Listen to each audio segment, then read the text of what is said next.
આપને બતાવી અને હવે લઈ જવા છે મધ્ય ગુજરાતમાં કે જ્યાં દાહોદમાં પણ વરસાદને કારણે ખૂબ મોટું નુકસાન થયું હતું। દાહોદના શહેરી અને ગ્રામ્ય વિસ્તારોમાં ભારે પવન ફૂંકાયો અને ત્યારબાદ વરસાદ વરસ્યો।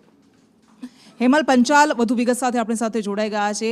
હેમલ, દાહોદમાં અત્યારે કેવો માહોલ છે? આજે પણ શું વરસાદ વરસી રહ્યો છે અને ગઈકાલે જે વરસાદ વરસ્યો એના કારણે કેવી તારાજી?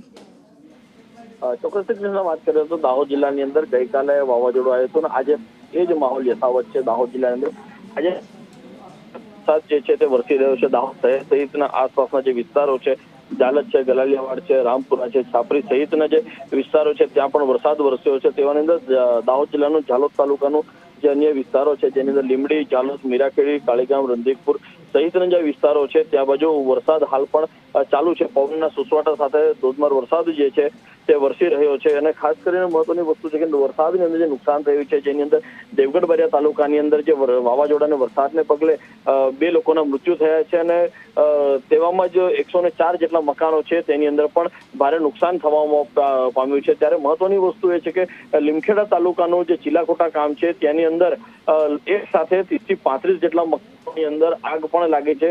ગઈકાલે રાત્રે જે વાવાઝોડું આવ્યું હતું તેની અંદર એકાએક એક મકાનની અંદર આગ લાગેલી હતી જેના પવનને કારણે પવનનો વેગ એટલો વધારે હતો કે જેની અંદર 30 થી 35 મકાનો જે છે તે પણ જે એની અંદર બળીને ખાખ થઈ ગયા હતા। હાલ તો જે ત્યાંના લોકોને બાજુની જે સ્કૂલ છે તેની અંદર ખસેડવામાં આવ્યા છે અને વહીવટી તંત્ર દ્વારા જે તમામને સહાય પણ ચૂકવવાની તજવીજ હાથ ધરવામાં